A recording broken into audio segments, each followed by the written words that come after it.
Assalamualaikum, halo teman-teman, ketemu lagi dengan saya TKI di Arab Saudi, ya di kota Riyadh. Kali ini podcast dari jauh, kita bahas tentang gaji antara TKI atau TKW legal dengan TKI atau TKW ilegal. Nah, jadi gaji di Arab Saudi itu yang kerja informal, jadi ini bicara tentang yang informal ataupun formal.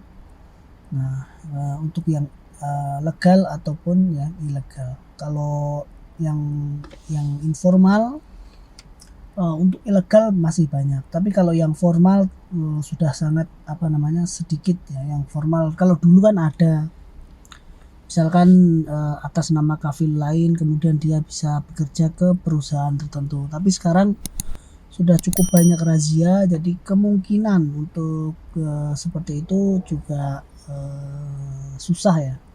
Atau untuk ilegal bekerja di perusahaan itu susah sekarang. Kalau untuk informal tentu masih banyak karena perbedaan gajinya yang lumayan besar. Misalkan kalau yang resmi itu, kalau ilegal dan legal tuh istilahnya resmi dan tidak resmi. Jadi kalau resmi itu gaji antara 1.200 sampai 1.500 seperti itu. Tapi harusnya menurut peraturan yang terbaru itu harusnya 1.500.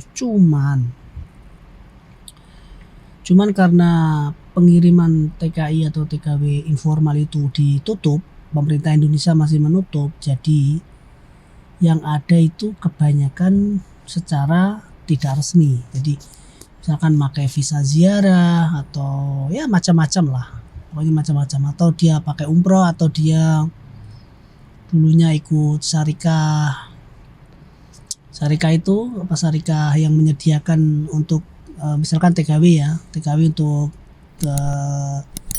asisten rumah tangga, bersih-bersih rumah seperti itu pekerjaannya, dan mereka kabur dari perusahaannya. Banyak sekali seperti itu. Karena apa ya? Karena memang Indonesia tidak bisa memberi pekerjaan rakyatnya, kemudian rakyatnya ya pergi ke luar negeri mencari kerja seperti itu ya. Pada intinya seperti itu. Ya nggak usah pakai alasan neko-neko lah. Kalau misalkan di Indonesia gajinya sudah mencukupi, pekerjaan banyak ya, mana mungkin orang mau jadi TKI informal atau bekerja sebagai asisten rumah tangga atau yang lainnya gitu. Kalau di Indonesia masih ada ya, tentu mereka akan bekerja di Indonesia. Nah, perbedaan gajinya itu kalau yang resmi segitu ya, 1.500 lah, katakanlah 1.500. Kalau yang tidak resmi bisa antara 2.000 sampai 2.500 tergantung daerahnya. Jadi ada yang misalkan di Riyadh itu berbeda dengan di Jeddah. Rata-rata di Jeddah itu sudah 2.000 lebih ya. Dan juga misalkan kalau yang tenaga kerja ilegal itu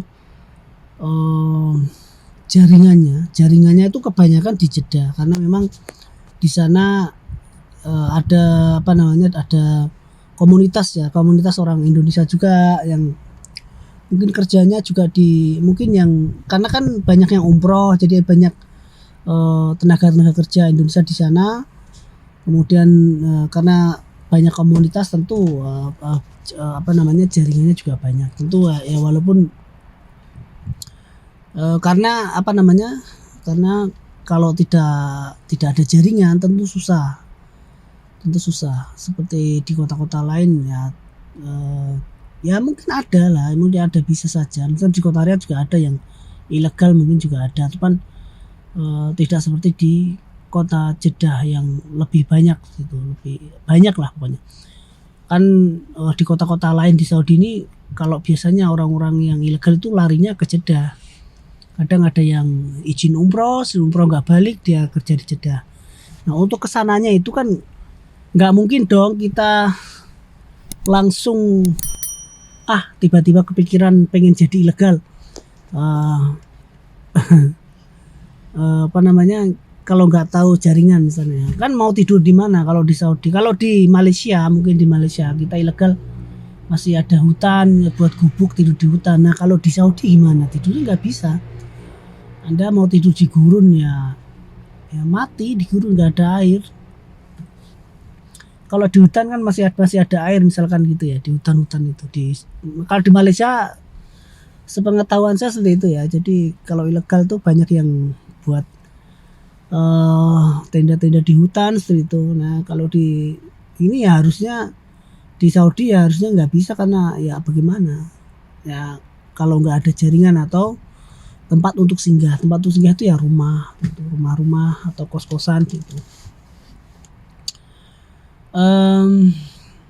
Walaupun ya yang ilegal itu dendanya juga banyak juga tapi ya apa namanya, seperti itu apa ya, ibaratnya itu ya seperti tahu sama tahu lah. Orang sini juga tahu sama tahu gitu. Tidak serta merta juga walaupun juga kadang-kadang banyak razia, kadang-kadang juga ada yang ditangkap, tetapi tetap saja masih banyak, karena khususnya yang informal kerja di rumah ya kan. Kalau misalkan kita ilegal terus hanya kerja di dalam rumah, ya tentu ya sulit sekali, sangat sulit. Bahkan orang sini juga nggak tahu, kecuali kalau kita sudah mau pulang itu baru ketahuan, oh ternyata ilegal. Karena ya itu tadi kerjanya kan cuma di dalam rumah itu, di dalam rumah bos atau majikannya, jadi nggak keluar kalau kerja di Arab Saudi itu. Nah perbedaannya gaji juga banyak ya, jadi bisa sampai 2.500. Bayangkan 2.500 itu sekitar hampir 10 juta ya, sebenarnya hampir 10 juta lah, 10 juta kurang dikit. Nah bandingkan dengan yang resmi ya 1.500, hampir separohnya. Tapi tentu ya itu juga untung-untungan, nasib-nasiban juga, nggak selalunya bisa seperti itu ya. Kadang kalau nggak berpengalaman juga kita itifaknya nanti susah. Tentu harus bisa ngomong dulu, pinter ngomong untuk menego harga itu. Nah kalau tapi ya gitu, walaupun banyak halangan itu, kalau ilegal tuh sekarang kalau kirim uang juga susah, karena sekarang kirim uang juga harus pakai identitas, dibatasin, tidak bisa seperti duluan. Kalau duluan kita bisa menolong orang itu untuk kirim uang, sekarang kan dibatasi. Jadi kalau kita resmi, walaupun resmi gajinya itu kan dihitung ya. Kalau antara misalkan kerja informal, kerja rumah itu ya antara gaji 3.000 sampai 3.500, paling banyak sampai 1.000 sampai 3.500 gitu. Jadi kalau tiap bulan kok kirimnya 10.000 lebih ya pasti ketahuan oleh pihak bank. Dan pihak bank itu juga pihak, kalau kita bank Indonesia itu ya. Nah di Saudi juga ada seperti itu, seperti bank sentralnya lah, bank sentral. Nanti ketahuan, nanti ditangkap polisi, jadi ketahuan. Kalau enggak ya pas di bandara itu ketahuan, ditangkap. Jadi kalau misalkan kita punya tunggakan juga pasti di bandara nggak bisa pulang, pasti ketahuan di sistemnya itu langsung secara otomatis. Karena di Saudi itu setiap misalkan kendaraannya, kita punya mobil itu nomor kita langsung terhubung dengan nomor ID kita. Jadi setiap kali kita transaksi mobil, jual beli mobil itu langsung balik nama. Jadi nggak bisa atas nama orang lain, nggak bisa. Dan kalau nggak salah peraturan terbaru itu kalau pakai atas nama orang lain, kalau nggak atas mobilnya itu kena denda juga. Dendanya juga macam-macam di Saudi itu. Karena apa? Karena ya terhubung. Jadi misalkan kita ngebut di jalan raya ya otomatis nanti tagihan langsung datang ke ke rekening kita ya. Ke akun kita. Jadi ada namanya akun itu, namanya Abser ya. Abser itu akun kayak akun ID. Jadi kayak misalkan KTP kita punya akun juga namanya di aplikasi seperti itu. Aplikasi untuk KTP-nya. Dan itu terhubung semuanya ya, terhubung. asuransi, semua asuransi, terus catatan kesehatan, semuanya jadi satu di situ. Nah itu terhubung di pusat datanya ya pemerintah Arab Saudi, jadinya pasti ketahuan. Nah kalau karena perbedaan gaji tersebut ya, yang banyak itu kan ya gaji 2,5 ya, tentu orang tergiur lah. Jadi orang kalau tahu jaringannya, maksudnya tahu jaringan tuh ya, tahu teman-temannya, tahu kok tentu ya tergiur. Tapi ya itu kelemahannya, kalau ilegal tuh kan kita nggak bisa cuti. Sekali cuti kan di blacklist ya, nggak bisa balik ke Saudi. Jadi kalau kita resmi kan bisa pulang pergi. Nah ya tentu saja kalau bagi yang resmi juga, kalau pas rezekinya baik, ketemu majikan baik ya gajinya gede juga.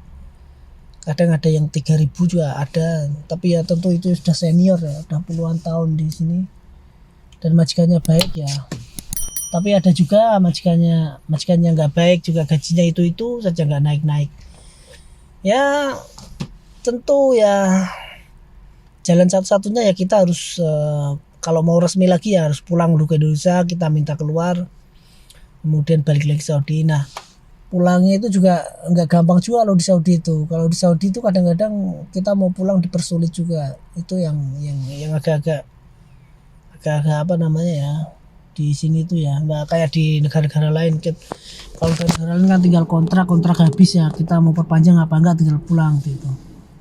Kalau di sini tuh ya itu susah seperti itu. Jadi tapi kemarin itu kan ada peraturan terbaru juga sudah mulai diperbaiki oleh pemerintah Arab Saudi ya. Jadi mungkin kedepannya mungkin lebih baik. Tapi khusus untuk yang tenaga informal itu ya susah. Peraturannya kemarin juga nggak mencakupi tenaga informal. Jadi kalau misal kita belum bisa pindah sendiri majikan gitu ya. Jadi misalkan harusnya kan habis kontrak ya udah, kalau nggak mau perpanjang kita bisa pindah majikan gitu. Kita bisa nego dengan majikan lain.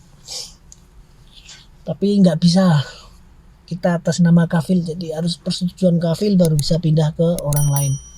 Walaupun sekarang memang dipermudah ya dengan adanya aplikasi, jadi kita pakai aplikasi jadi bisa mudah untuk nagel kafalah namanya kalau pindah majikan seperti itu. Dan ya itulah kenyataannya. Jadi kenyataannya seperti itu. Pasar TKI ilegal tuh masih banyak diminati karena memang gajinya yang gede. Ya bayangkan ya 2,500 real ya. 2.500 kan hampir 10 juta itu. Itu kalau misalkan kita di rumah itu modal apa yang bisa menghasilkan satu bulan 10 juta. Misalkan 10 juta lah. Dibulatkan aja 10 juta. Kalau misalkan kita ternak ayam pedaging aja, ayam pedaging itu kalau kita kemitraan 1.000 ekor itu hanya mungkin dapatnya cuma 4,5 juta sampai 5 juta seperti itu. Itu aja 2 bulan ya, hampir 2 bulan ya kan, 35 hari.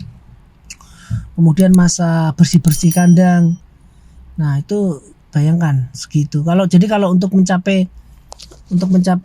satu bulannya 10 juta itu harus ayam berapa ya, ayam 4.000 ya, minimal 4.000. Jadi kan kalau 4.000 dapatnya sekitar 20 juta bagi 2 bulan kan sebulannya 10 juta. Nah itu juga kalau kita di ternak ayam itu juga resikonya kan ada resiko itu ya. Nah kalau ini kan nggak ada resiko, hanya kita bekerja saja. Kita sudah tahu majikan seperti apa ya sudah gitu. Resikonya itu di awal-awal aja kalau belum tahu majikan gitu. Tapi memang ya nasib orang memang lain-lain, tentu juga nasib juga kita tidak tahu kedepannya seperti apa ya. Kadang-kadang bertahun-tahun majikan baik, tiba-tiba majikan nggak baik. Tapi kan tentu ya bertahun-tahun ya sudah lumayan kan. Kemudian apalagi kerja, kalau sawah berapa ya? Sawah hitungannya itu bagaimana ya? Kalau ya nanti luasnya berapa yang bisa menghasilkan. Kalau sawah lebih lama lagi kan padi kan 3 bulan. berarti harus sawah luasnya yang seberapa, yang hasilnya itu dipotong dipotong biaya produksinya itu sekitar 30 juta kan. Kalau padi kan 3 bulan ya. Tapi ya memang itu kelemahannya kalau kerja di Saudi ya, kita nggak ketemu anak. Yaitu perbedaannya ya. Kalau gaji TKI legal dengan TKI legal itu perbedaannya itu. Kadang-kadang juga kalau kita nggak bisa ngomong, nggak bisa dibodohi juga, kita sudah ilegal gajinya juga sedikit gitu kadang-kadang, karena kita juga kita juga itifak itu itifak itu perjanjian, kita perjanjian di awal gajinya seberapa, nanti kerjanya bagaimana gitu. Tapi kembali lagi ya, namanya kerja informal ya, gaji ya pekerjaannya ya informal ya, di 24 jam standby di rumah itu. Nah itu saja teman-teman ya, sedikit pengalaman seputar kerja di Arab Saudi. Semoga bisa menambah info bagi teman-teman semuanya, bagi yang belum kerja di Saudi. Tapi saya sarankan ya, yang mau kerja ke Saudi itu sebaiknya nyari yang kerja formal atau kerja perusahaan. Anda kursus dulu kayak gitu, atau mungkin ada keluarga Anda yang sekolah perawat gitu, bisa kerja di Saudi, gajinya lumayan kalau perawat, atau kerja di bagian lain. Kalau misalkan teman Anda keluarga kita atau ada yang sarjana sedang susah nyari kerja, coba ke Arab Saudi yang formal, kerja di perusahaan itu. Ya kita harus menambah skill dulu lah. Banyak kok teman-teman yang sukses juga kerja di Saudi, gajinya gede-gede lumayan. Ada yang kerja di barista kopi, ada yang kerja di hotel itu. Dan tapi ya bagi yang formal, jangan yang terus kerja informal. Nah ini juga nanti kita bahas di episode mendatang ya, bagi kita ini yang di Saudi itu bagaimana perencanaan. Jadi kalau misalkan keluarga kita atau anak kita di Indonesia susah nyari kerja, jadi dipersiapkan dulu tuh apa, jadi biar tidak terus gitu. Jadi nanti keluarga kita juga jadi kerja informal kan susah lagi. Walaupun juga dibanding kerja di Indonesia masih mending di Saudi ya. Tapi kan alangkah baiknya misalkan kalau kita di sini bisa membiayai anak kita misalkan sekolah perawat ya. Kalau mau misalkan anaknya mau sekolah perawat ya sekolah perawat. Nanti bisa kerja di Saudi sebagai perawat dan gajinya lebih besar. Dan banyak kok teman-teman kita yang bisa seperti itu ya. Jadi itu saja teman-teman ya. Terima kasih. Assalamualaikum. Ciao.